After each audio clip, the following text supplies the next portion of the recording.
రాజా, Babu good morning Raja. Good morning. అదే నేను అమర్గంతో మాట్లాడినా మొన్న.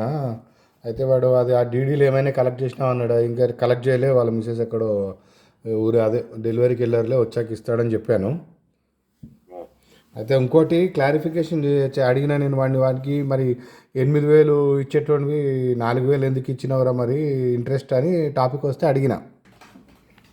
నేను మాట్లాడితే నాకు అకౌంట్స్ అన్నీ నా దగ్గర ఉన్నాయి బోస్. ఓకే రాజా అట్లా మాట్లాడుతున్నాడు, ఓకే నాకేం ఇది కాదు. సరే ఏదున్నా రాజాని గుడిలో కొట్టేసి చెప్పామని అబ్బా ఏమి ఇచ్చేది ఉంది ఏమి ఇచ్చేది లేదు అనేది. అంటే సరే అమర్ నేను చెప్తానులే మరి నువ్వు మరి స్కోడాకి ఇచ్చాడని చెప్తున్నాడు కదా, మరి లెక్క క్లియర్ అయిపోయినట్టే కదా అక్కడికని నేను అన్నా.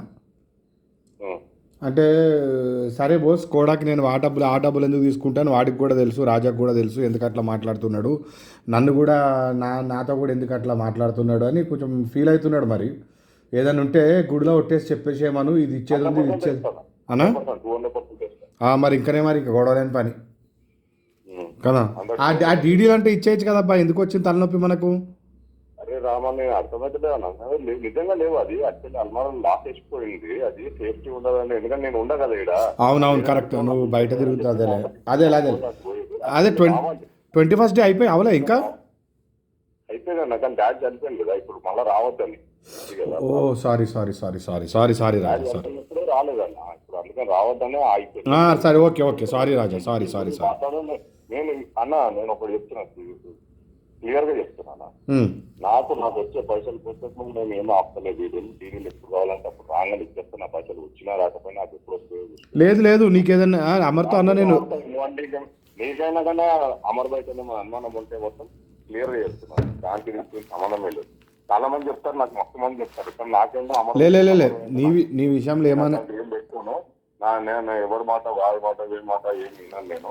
అరే నీ పైసలు రాని నువ్వు ఎందుకు ఇచ్చినావు, ఇట్లాంటివి ఉంటూనే ఉంటాయి. చాలా మంది చెప్తారు. కాదులే కానీ నేను ఎవరితో మాట్లాడాను. అమర్ ఒకటే అన్న. ఇగో రాజా రాజా, మనం ఏం చేస్తున్నామో పైన భగవంతుడు చూస్తుంటాడు, మనకి ఎందుకు వచ్చింది తిప్పాలి కానీ. అయితే అమర్ కూడా ఒక మాట అన్నాడు, అరే బోస్ నేను గిట్లా ఏమన్నా రాజాకి ఏదైనా నా నుంచి ఏదో ఇచ్చేది ఉంటే నేను డెఫినెట్గా ఇస్తా. ఆ రామేశ్వర బండది నేను అమ్మేస్తాను కాబట్టి అందులో నేను ఏమైనా ఉంటే ఆ రాజాకి డబ్బులు రూపాయి ఇచ్చేది ఉన్నాగా నేను ఇచ్చేస్తారా భయ్. నేను ఏది పెట్టుకోదలుచుకోలేదు, నేను ఎవరితో నాకు కొట్లాటలు అవసరం లేదు. కానీ నాకు న్యాయం జరగకపోతే నేను ఎస్పీ ఆఫీస్లో అయితే నేను కంప్లైంట్ ఇచ్చేస్తాను. నేను ఇంకా ప్రిపేర్ అవుతున్నా. సప్పన్ దేవ్ దగ్గరికి అయితే నువ్వు తీసుకెళ్ళవలసిందే, నా కూతుర్ని వాళ్ళ చెల్లె కూడా వస్తానంటున్నది, వాళ్ళ చెల్లెని అందరిని తీసుకుని వెళ్ళి కూర్చోబెట్టవలసిందే బోస్, నువ్వు ఏమన్నా చేయ నాకు సంబంధం లేదు అన్నాడు. సరే నేను ఏదో చేస్తాను అబ్బా, నేను జర కాలేజీ బిజీలో ఉన్నా, నేను ఇప్పుడు అంతా ఎఫ్ఎఫ్సి నడుస్తుంది కదా. లేలే నువ్వు ఎంత పాజిటివ్గా కాదు రాజా, నువ్వెంత పాజిటివ్గా ఉన్నాడో అమర్ కూడా అంతే పాజిటివ్గా ఉన్నాడు నీ విషయంలో. అయితే నేను చెప్తున్నా ఒకటే మాట అన్నాడు బోస్, నేను చెప్తున్నా రాజా అమర్ ఏమనంటే బోస్ ఇంకోటి కూడా చెప్తున్నా, నేను ఆమె ఇప్పుడు రావడానికి టైం పడుతుంది, ఇంకా 1 month 2 months పడుతుంది. కానీ నేనే నిద్ర పోతా, వాళ్ళ నుంచి నిద్ర పోతా, అప్పుడు కీస్ తీసుకొని వస్తా. నాకు తెలిసి నెక్స్ట్ వీక్ ఎప్పుడు లేదు నిద్ర పోతా. నిద్రకు పోయినప్పుడు వాళ్ళు పిలుస్తారు కాబట్టి నిద్రకి ఇట్లా రావంటారు రాత్రికి. సో అటు పోయినప్పుడు నాకు కీస్ తీసుకొని వస్తే నెక్స్ట్ డే తీసి మీకు ఇచ్చేస్తాను. సరే రాజా, ఓకే రైట్, థ్యాంక్ యూ.